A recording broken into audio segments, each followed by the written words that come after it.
ആകാശഗംഗയുടെ പുതിയൊരു വീഡിയോയിലേക്ക് എല്ലാവർക്കും സ്വാഗതം.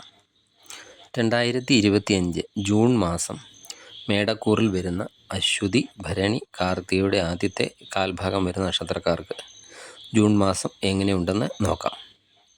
മെയ് മാസത്തിൽ 3 ഗ്രഹങ്ങൾക്കാണ് രാശിമാറ്റം ഉണ്ടായിട്ടുള്ളത്. വ്യാഴം രാശി മാറി, രാഹുകേതുക്കൾ രാശി മാറി. ഇപ്പോൾ മേടക്കൂറുകാരെ സംബന്ധിച്ചിടത്തോളം 7.5 ശനിക്കാലവുമാണ്. ജൂൺ മാസത്തിൽ ഇപ്പോഴുള്ള ഗ്രഹങ്ങളുടെയൊക്കെ സ്ഥിതി അനുസരിച്ച് എന്തൊക്കെ ഫലങ്ങളാണ് ഉണ്ടാകുക എന്നാണ് നോക്കാൻ പോകുന്നത്. അതുപോലെ എന്തൊക്കെ പരിഹാരങ്ങൾ ജൂൺ മാസത്തിൽ ചെയ്യണം എന്ന് വീഡിയോയുടെ അവസാനം പറയുന്നതാണ്. നിങ്ങൾക്ക് ഇപ്പോൾ നടക്കുന്ന ദശാകാലം, അതുപോലെ അപഹാരകാലം എന്നിവയൊക്കെ അനുസരിച്ച് പൊതുവായി വരുന്ന ഫലങ്ങളിലൊക്കെ വ്യത്യാസം ഉണ്ടാകാം. മോശം ദശാകാലമൊക്കെ നടക്കുന്നവരാണെങ്കിൽ ആ ദശാനാഥനൊക്കെ വേണ്ട പരിഹാര മാർഗങ്ങളൊക്കെ ചെയ്താൽ ഗുണഫലങ്ങളൊക്കെ വർദ്ധിക്കുന്നതുമാണ്. ആദ്യം തൊഴിൽ എങ്ങനെ പോകുന്നു എന്ന് നോക്കാം. നിങ്ങൾക്കിപ്പോൾ 7.5 ശനികാലമൊക്കെ നടക്കുന്നതിനാൽ ജോലിയിലൊക്കെ അല്പം ശ്രദ്ധയൊക്കെ കൊടുത്ത് മുന്നോട്ട് പോകണം. അലസതയൊക്കെ ജോലിയിൽ പൂർണ്ണമായും ഒഴിവാക്കേണ്ടതാണ്. അതുപോലെ ആലോചനയില്ലാതെ ഒരു കാര്യവും ചെയ്യരുത്. ആലോചന ഇല്ലാതെയൊക്കെ ചെയ്യുന്ന കാര്യങ്ങൾ വിജയത്തിൽ എത്തണമെന്നില്ല. തൊഴിൽ സ്ഥലങ്ങളിലെ മത്സരങ്ങളെയൊക്കെ നേരിടേണ്ടി വന്നേക്കാം. അതുപോലെ തൊഴിൽപരമായ സമ്മർദ്ദവും കൂടുന്നതാണ്. ചിലപ്പോൾ സമയത്തൊക്കെ ജോലിയൊന്നും തീർക്കാൻ സാധിച്ചു എന്നും വരില്ല. ജോലി സ്ഥലത്ത് ആവശ്യമില്ലാതെയുള്ള സംസാരങ്ങളൊക്കെ ഒഴിവാക്കേണ്ടതുമാണ്. അതുപോലെ കൂടെ ജോലി ചെയ്യുന്നവരുമായിട്ട് അനാവശ്യമായിട്ടുള്ള ആർഗ്യുമെൻറ്റുകൾക്ക് പോകരുത്. അതൊക്കെ നിങ്ങൾക്ക് ഭാവിയിൽ പ്രശ്നങ്ങൾ ഉണ്ടാക്കിയേക്കാം. നിങ്ങൾ ചെയ്യുന്ന ജോലിയിൽ ഒരു സംതൃപ്തിയില്ലായ്മയും ഈ സമയത്ത് ഉണ്ടാകുന്നതാണ്. സംതൃപ്തിയില്ലായ്മയൊക്കെ മൂലം ജോലി മാറാനോ അല്ലെങ്കിൽ ജോലിയിൽ എന്തെങ്കിലും മാറ്റം വരുത്താനോ ഒക്കെയുള്ള സാധ്യതകളും കാണുന്നുണ്ട്. പുതിയൊരു ജോലിയൊക്കെ ലഭിച്ചിട്ട് മാത്രം പഴയ ജോലിയിൽ നിന്നൊക്കെ മാറാൻ ശ്രമിക്കേണ്ടതാണ്. ഇപ്പോഴുള്ള ജോലിയിലാണെങ്കിൽ കഷ്ടപ്പാടുകളൊക്കെ വർദ്ധിക്കുന്നതാണ്. ശനി നിങ്ങളുടെ ജാതകത്തിൽ നല്ല സ്ഥിതിയിലൊക്കെ ആണെങ്കിൽ കഷ്ടപ്പാടുകളൊക്കെ ഉണ്ടാകുമെങ്കിലും അതിനനുസരിച്ചുള്ള ഒരു വളർച്ച നിങ്ങൾക്ക് തൊഴിലിൽ തീർച്ചയായും ഉണ്ടാകുന്നതാണ്. തൊഴിൽ സംബന്ധമായിട്ട് ചിലവുകളൊക്കെ വർദ്ധിക്കുന്ന സമയവുമാണ്. അതുപോലെ തൊഴിൽ സംബന്ധമായി യാത്രകളും കൂടുന്നതാണ്. വിദേശ സംബന്ധമായ തൊഴിലൊക്കെ ചെയ്യുന്നവർക്കാണെങ്കിൽ അതിലൊക്കെ അല്പം മേന്മ ഉണ്ടാകുന്നതാണ്. ശരിയായ രീതിയിൽ നേരായ മാർഗത്തിലൂടെ ഒക്കെ സഞ്ചരിക്കുന്നവർക്ക് അധികം ദോഷഫലങ്ങളൊന്നും ഉണ്ടാകുകയും ഇല്ല. ഇനി ബിസിനസ് എങ്ങനെയുണ്ടെന്ന് നോക്കാം. ബിസിനസ് ചെയ്യുന്നവർക്ക് ഈ മാസം വളരെയധികം ഗുണകരമായിരിക്കും. ബിസിനസ്സിൽ എക്സ്പാൻഷനുകളൊക്കെ ഉണ്ടാകുന്നതാണ്. ലാഭമൊക്കെ വർദ്ധിക്കുന്നതാണ്. സാമ്പത്തിക നേട്ടം കൂടുതൽ ബിസിനസ്സിൽ നിന്നുണ്ടാകുന്നതാണ്. ഇനി സാമ്പത്തിക സ്ഥിതി എങ്ങനെ ഉണ്ടെന്ന് നോക്കാം. ബിസിനസ്സിൽ നിന്നും ജോലിയിൽ നിന്നും ഒക്കെയുള്ള വരുമാനമൊക്കെ വർദ്ധിക്കുന്നതാണ്.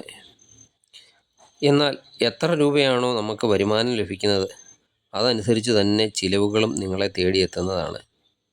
ദിവസ വരുമാനത്തിലൊക്കെ ജോലി ചെയ്യുന്നവർക്ക് ആ വരുമാനമൊക്കെ വർദ്ധിക്കുന്നതാണ്. ശ്രദ്ധിക്കേണ്ട കാര്യം നിങ്ങളുടെ ചിലവുകൾ നിയന്ത്രിക്കുക എന്നതാണ്. ചിലവുകൾ നിയന്ത്രിച്ചില്ലെങ്കിൽ സാമ്പത്തികപരമായ ബുദ്ധിമുട്ടുകൾ ഉണ്ടായേക്കാം. ഇനി വിദ്യാർത്ഥികൾക്ക് എങ്ങനെയുണ്ടെന്ന് നോക്കാം. വിദ്യാർത്ഥികൾക്ക് ഈ മാസം പഠനത്തിലൊക്കെ മാറ്റങ്ങളൊക്കെ ഉണ്ടാകുന്നതാണ്. ഒന്നുകിൽ ഇപ്പോൾ ചെയ്യുന്ന കോഴ്സുകളിൽ മാറ്റമുണ്ടാകാം, അല്ലെങ്കിൽ പഠിക്കുന്ന സ്കൂളോ അല്ലെങ്കിൽ കോളേജോ ഒക്കെ മാറാൻ സാധ്യതയുണ്ട്. അതുപോലെ നിങ്ങളെ പഠിപ്പിക്കുന്ന അധ്യാപകർക്കും മാറ്റങ്ങൾ ഉണ്ടാകാം.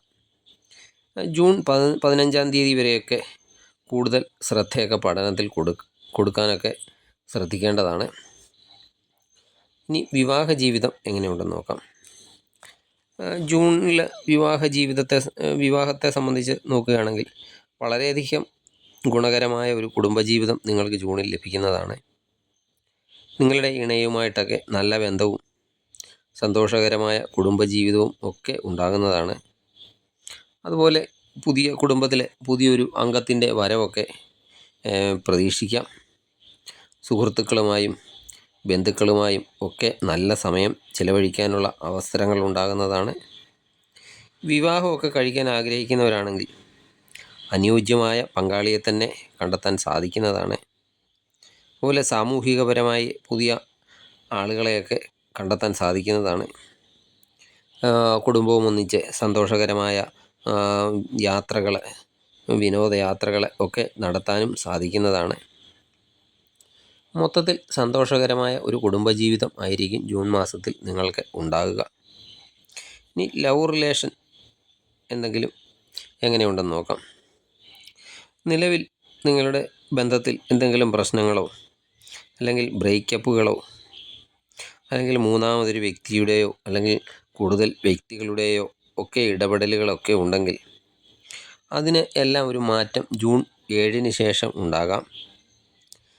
നമ്മുടെ മുന്നിലുള്ള ആൾ എന്തൊക്കെ ചെയ്താലും ആ ചെയ്യുന്നതിൽ നിങ്ങൾക്ക് ഒരു തൃപ്തി ഉണ്ടാകണമെന്നില്ല. നല്ലത് ചെയ്താലും മോശം ചെയ്താലും നിങ്ങൾക്ക് ആ ചെയ്യുന്ന കാര്യത്തിൽ തൃപ്തി ഉണ്ടാകാൻ സാധ്യതയില്ല. നമ്മുടെ സമയം മോശമാണെന്ന് അറിഞ്ഞുകൊണ്ട് തന്നെ എല്ലാ കാര്യങ്ങളിലും ശ്രദ്ധയൊക്കെ കൊടുത്ത് മുന്നോട്ട് പോകേണ്ടതാണ്.